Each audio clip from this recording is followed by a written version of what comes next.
अयोध्या के युवराज और वो मिथिला की राजकुमारी। धरती पर ना राम जैसा कोई वीर पुरुष, ना सीता जैसी सुंदर नारी। दोनों को एक होना ही था, एक दूसरे से मिलना ही था।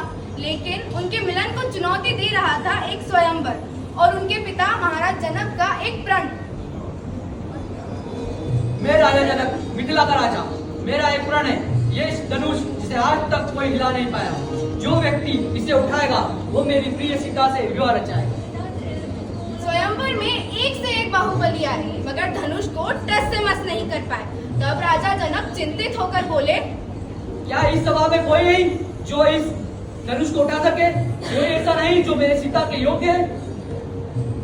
सीता के योग्य राम के सिवा हो भी कौन सकता था?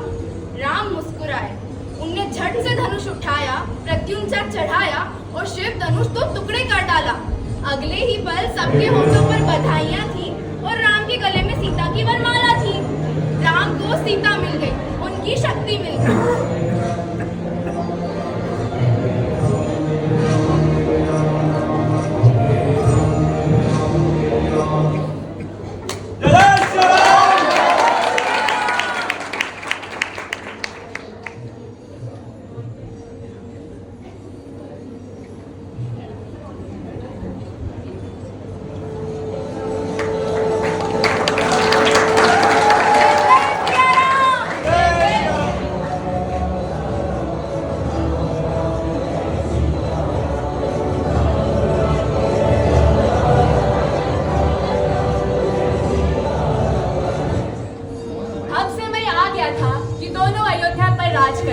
हर तरफ सुख हो, मंगल हो।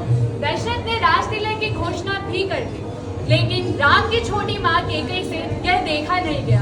उन्होंने दशरथ से एक क्रूर वचन मांग लिया, अपने पुत्र भरत के लिए राजगद्दी और राम के लिए 14 वर्ष का वनवास।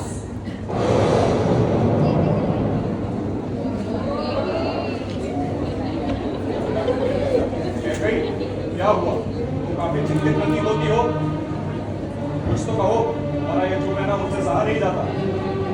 महाराज, आपने मुझे वचन दिया था कि आप मेरी कोई भी 2 इच्छाएं पूरी करेंगे। अब वो समय आ गया है कि आप अपना वचन निभाएं। मानो कैकेयी, क्या चाहती हो? निसंदेह मैं तुम्हारी सारी इच्छाएं पूरी करूंगा। मैं वचनबद्ध हूँ। सोच लीजिए महाराज कि मैंने जो मांगा कभी आपके लिए देना संभव ना हो। रणभूमि की रीत सदा चली आई है, प्राण जाए और वचन न जाए। मांगो कैकेयी, क्या चाहती हो? तो मेरा पहला वर ये है कि आप भरत को राजपाट दें और दूसरा वर ये है कि राम को वनवास। राम को वनवास? जी महाराज। कैकेयी, तुम जानती हो तुम क्या मांग रही हो? इससे अच्छा ये होता तो मुझसे मैं प्राण ही मांग लेती। कैकेयी, मैं भरत को राजगद्दी जरूर दे सकता हूँ, लेकिन राम को वनवास हरगिज नहीं। बड़ी उदारता से, बड़े सत्यवादी बनकर, क्या कहा था आपने? जो मांगना है मांगो। अब मांग लिया, अब क्या आप अपने सत्यवादी वचन भूल जाएंगे? हे राम,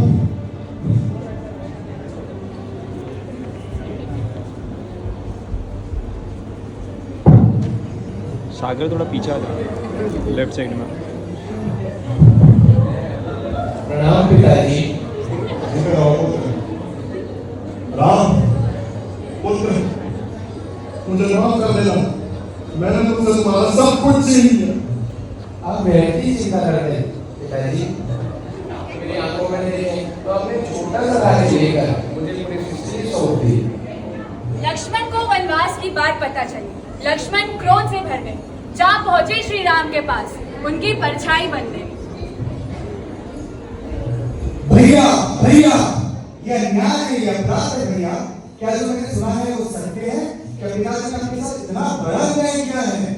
लक्ष्मण, तुम भूल रहे हो जिसके बारे में बात कर रहे हो हमारे पिताजी।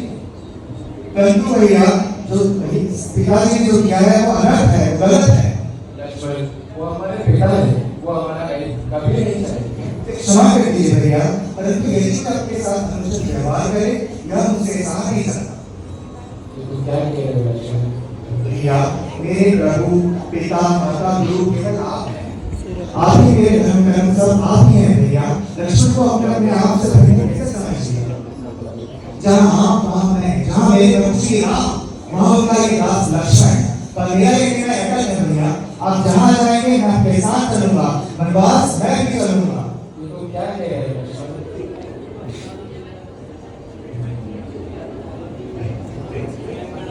जिस दिन राजा बनना था राम उसी दिन वनवासी बन गए, लेकिन राम ने वन में ही खुशी ढूंढ ली। ना दिन है ना रात है, कोई तन्हा है ना साथ है, जैसी आंखें वैसी दुनिया, बस इतनी सी बात है। बस यही सिखाते हुए भगवान राम की वनवास यात्रा आरंभ हो चुकी थी, जो उन्हें दशरथ नंदन राम से मर्यादा पुरुषोत्तम श्री राम बनाने वाले थे।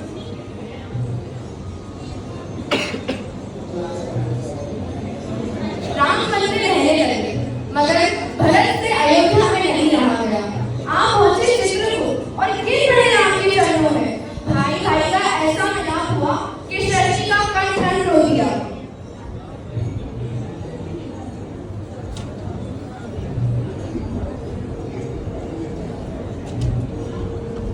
भैया तो बदल भैया, जिस सिंहासन पर मेरा अधिकार नहीं उस पर बैठना मुझे स्वीकार नहीं। मेरे अवगुणों को ना देखते हुए मेरी यह प्रार्थना स्वीकार कीजिए। मेरे भाई, हमारे पिता ने माता केकई को दी हुई वचन दी, ना केवल मुझे त्याग किया पर मुझे त्यागने के क्रम में अपने प्राण भी त्याग किए। अभी हम चारों भाइयों का कर्तव्य है कि उनके दिए वचन को हम निभाएं, ना कि उनके स्वर्ग से पश्चात उनका निरादर है। भैया, बड़े ही निर्मोही हो भैया। भैया, मुझे आपकी चरण पादुका दे दो, जिनके सहारे में 14 वर्ष बिताऊं। अवश्य बदल।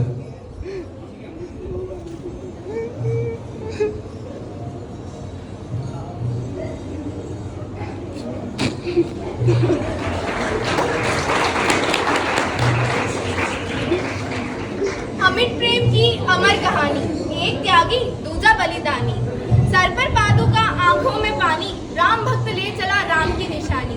भरत ने उस दिन प्रेम की एक नई परिभाषा दे दी। राम को नहीं ले जा पाए तो उनकी चरण पादुका ले गए।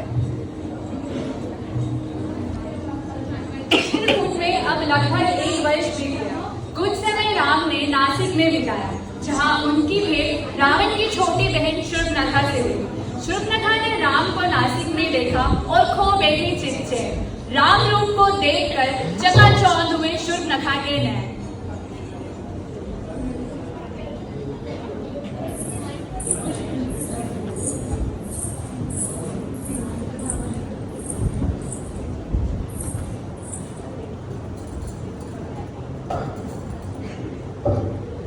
नमस्कार देवी, आपका परिचय? मैं विनोद सुंदर। कहिए, मैं आपकी किस प्रकार सहायता कर सकता हूँ? मैंने तीनों रूप ठान लिए, परंतु मुझे अपने जैसा गुणी और सुंदर कोई नहीं मिला। आप अति सुंदर प्रतीत होते, ऐसा लगता है विधाता ने आपको मेरे लिए बनाया है। मैं विवाहित हूँ देवी, ये मेरी पत्नी सीता। मैं आपके साथ शादी नहीं कर, विवाह नहीं कर सकता। इतने में शूर्पणखा की नजर लक्ष्मण पर पड़ती है और वो उनसे भी मोहित हो जाती है और लक्ष्मण के पास विवाह का प्रस्ताव देने जाती है। हे लक्ष्मण, तुम्हारा भाई तो अवधानी है, परंतु तुम समझदार प्रतीत होते हो। तुम मेरा विवाह प्रस्ताव स्वीकार करो। स्वामी को छोड़ दास बना रही हो, परंतु मुझे क्षमा करना देवी। मैं प्रभु श्री राम के पद चिन्हों पर चलने वाला केवल एक दास हूँ। मैं तुम्हारे विवाह का यह प्रस्ताव स्वीकार नहीं कर सकता। तुम दोनों भाई मेरा विवाह प्रस्ताव ठुकराए हो, मैं तुम दोनों को नहीं छोड़ूंगी। देवी, इससे पूर्व मेरे हाथों कुछ अनुचित हो जाए, अब यहाँ से प्रस्ताव करिए। मैं नहीं जाऊंगी। बुझ नारी, भैया, भैया, भैया। लक्ष्मण ने क्रोध में आकर शूर्पणखा की नाक काट दी और शूर्पणखा वहां से चली जाती है। अब सीता, राम और लक्ष्मण पंचवटी की ओर प्रस्थान करते हैं। पंचवटी बड़ी ही सुंदर जगह थी। राम, सीता और लक्ष्मण वहां ऐसे रमे कि पता ही नहीं चला कब वनवास के 12 वर्ष बीत गए। मगर महानायक का सामना महासंघर्ष से न हो, ऐसा कैसे हो सकता था? कोई था जो राम से उनका सब कुछ छीन लेने के लिए व्याकुल था, जो कोसों दूर समुद्र पार रहता था, अन्याय की स्वर्ण नगरी में, अहंकार के विराट महल में। वह बस एक मौका ढूंढ रहा था कि राम से प्रतिशोध कैसे लिया जाए, कैसे उन्हें मृत्यु के बराबर कष्ट दिया जाए। एक ही रास्ता था, राम से उनकी सीता छीन लो। हुआ भी वही। एक दिन माँ सीता भूल से लक्ष्मण रेखा पार कर गई।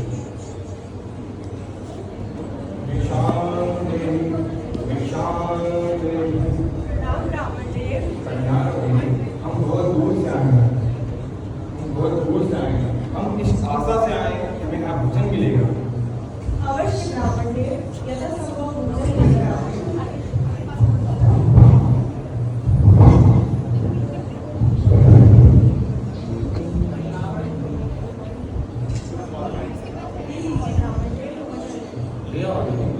क्षमा करें रावण देव, मैं ये मर्यादा की सीमा पार नहीं करी। देवी तो हमने आपको आसन ग्रहण कर लिया है। ब्राह्मण एक बार आसन ग्रहण करने के पश्चात बिना खाना खाए हुए उनको। परंतु रावण देव, मैं ये सीमा नहीं लांघ सकती। तुम बार बार तिरस्कार कर रही हो। नहीं रावण, तुम जानते नहीं कि द्वार पर आया हो कि भगवान समान होता है और हमें तुम ऐसा भोजन दे रही हो कि हमें पशु है। क्षमा करें रावण, मैं तुम्हें श्राप देता हूँ। क्षमा करें रावण देव।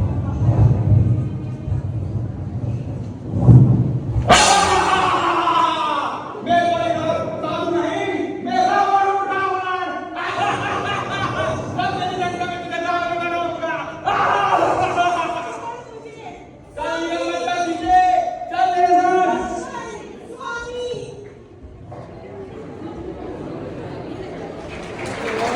वो नाइस।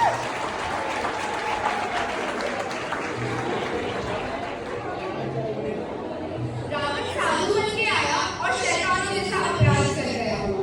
सीता राम से ऐसे बिछड़ी जैसे पत्थर से प्राण बिछड़ गया। रावण की अशोकवाटिका में बैठी एक वृक्ष के नीचे सीता बस एक ही प्रार्थना कर रही थी।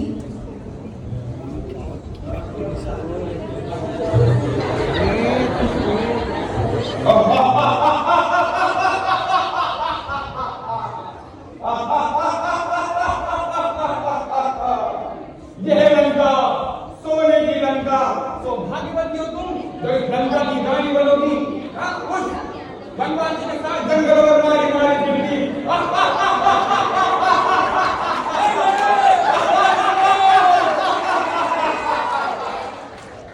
दिखा रावण की लंका तेरी। बचपन से मैंने ये पैगाम अपने पैरों में लौटते हुए देखा है। मिथिला की बेटी हूँ, अयोध्या की बहू। मेरे रघुवर के साथ 10 वनवास भी काट सकती हूँ, पर तेरी इस लंका में मुझे रहना स्वीकार नहीं। लंका स्वीकार नहीं तो फिर रावण के पास तो रानी बन के रहना पड़ेगा।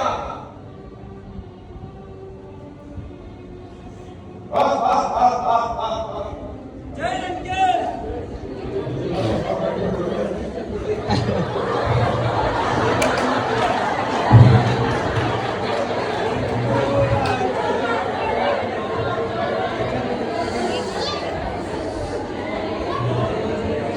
राम को भी सीता के बिना जीना कहाँ सीखा था।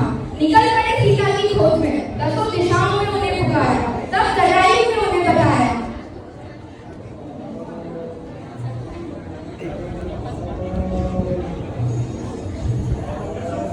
भैया देखिए, कोई महान रायवत सामने अपना नाम पुकार रहा है। प्रतीत हो रहा है जैसे कोई अत्यंत पीड़ा में है।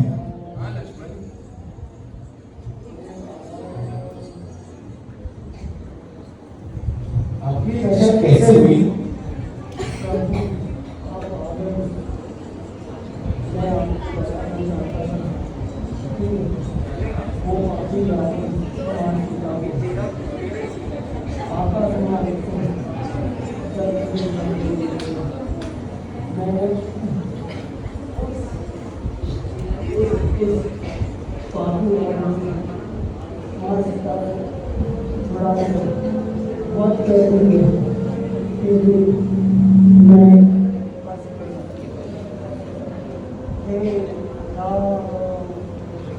आपका ये बलिदान व्यर्थ नहीं जाएगा।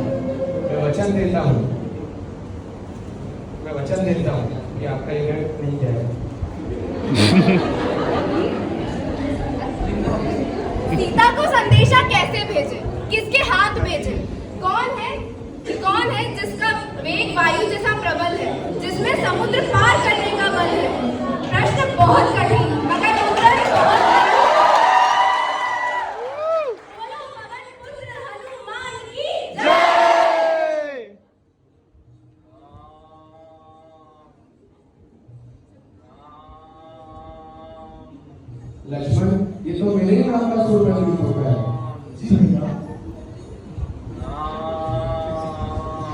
प्रणाम महापुरुष। प्रणाम। ऋषिमुख पर्वत पर हुआ भक्त और भगवान का मिलन। बजरंग बली उड़ चले लंका की ओर और जा पहुंचे अशोक वाटिका मां सीता के पास और बोले,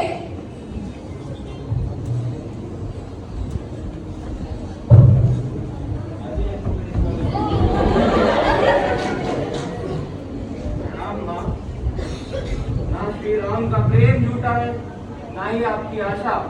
ये लीजिए राम जी के अंगूठे।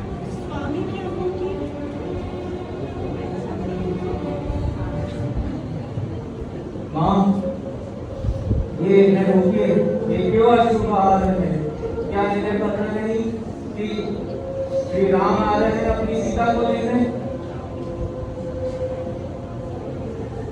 हनुमान ने विदाई दी। बाहर आए तो एक विचार आया, यहाँ तक आ ही गए हैं तो एक काम और करते चले, क्यों ना रावण को भी राम राम करते चले।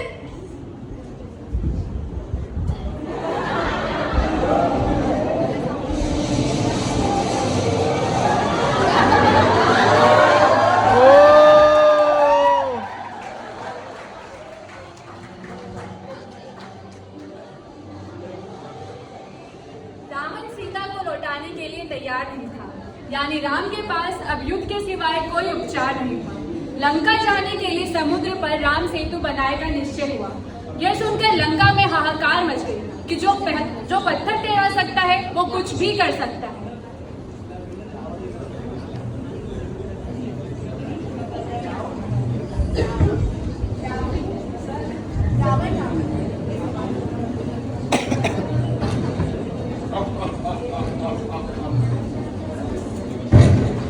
पत्थर तेरा ना कोई बड़ी बात नहीं है, ये तो मैं भी कर सकता हूँ। रावण ने भी शिला पर अपना नाम लिखा और डाल दिया पत्थर पानी में। हैरानी की बात तो यह है कि पत्थर तैर भी गया, किंतु यह बात कुछ गले उतरने वाली नहीं थी। विभीषण को शंका हुई तो उसने रावण से पूछा, भैया भैया मैं जानता हूँ आप पानी में पत्थर तैरा नहीं सकते, फिर आपने ये पत्थर तैराया तो तैराया कैसे? पत्थर लिया और उस पर लिखा रावण, और पानी में छोड़ते समय मैंने ये बोला कि श्री राम की सौगंध है, कभी तू डूबा तो। राम इस बात से चिंतित थे कि रावण को तो अमरता का वरदान प्राप्त है, उसका वध कैसे किया जाए। एक और विभीषण जो अपने भाई के अत्याचारों से परेशान था, उसने निर्णय लिया कि वो रावण का नहीं राम का साथ देगा और रावण की मृत्यु का रहस्य राम को बताएगा।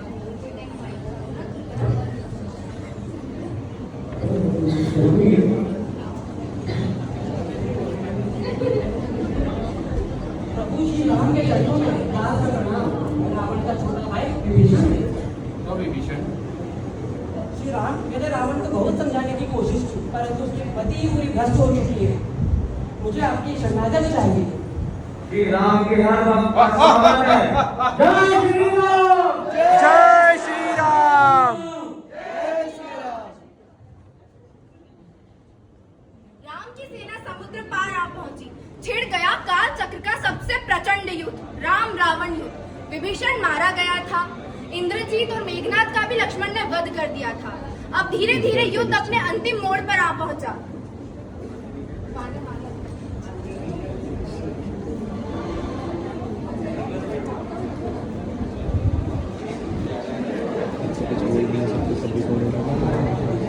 इमोशंस अंदर दिख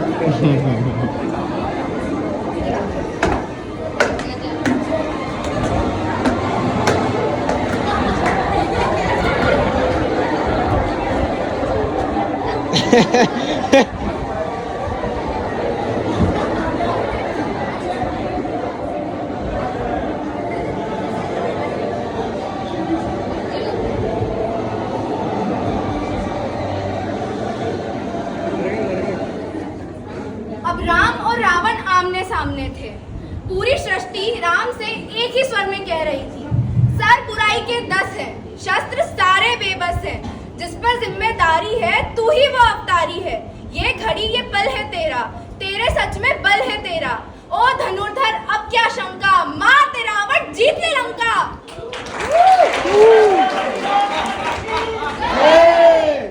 हे वनवासी, रावण के सामने आए तो सिर झुका कर आना पड़ता है। और मैं मेरे भाई और पुत्रों की मृत्यु का प्रतिशोध तुम दोनों से लेकर रखूंगा और तू कुल द्रोही, तू तो मेरे साथ दिखना मत। रावण, असहयों पे बल दिखाने वाली गाय है, तू किस प्रकार अपने आप को वीर कहता है?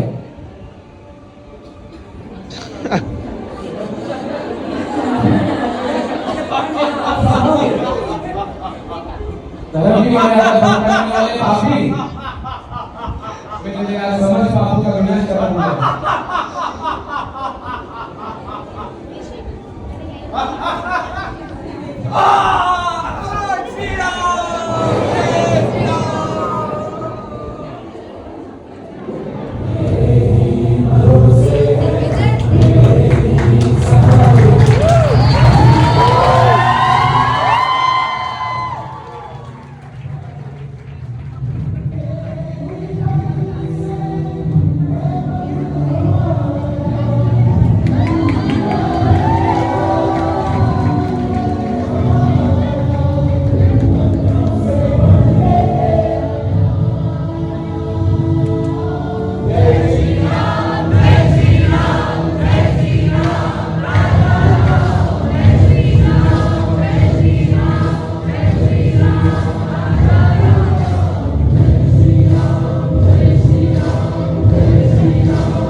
बोलो सियावर रामचंद्र के।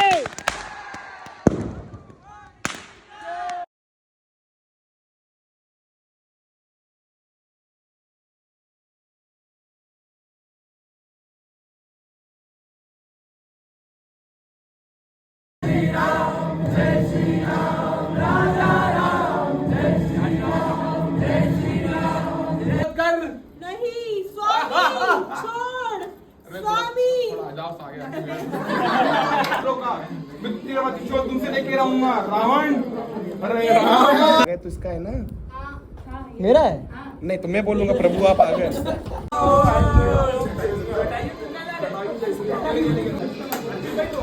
हंसी बंद करो, युवा होना है। ऐसा मत दिया। रुको रुको। अरे मेरी बात वेट मैं चलो स्टार्ट इधर से आ रहा है स्टार्ट अरे यार अबे कल आओगे क्या? ज्यादा आगे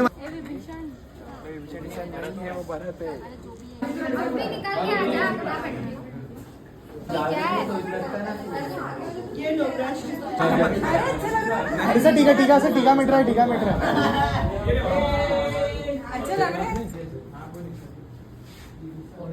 लग गया सर, लगा ये भी करना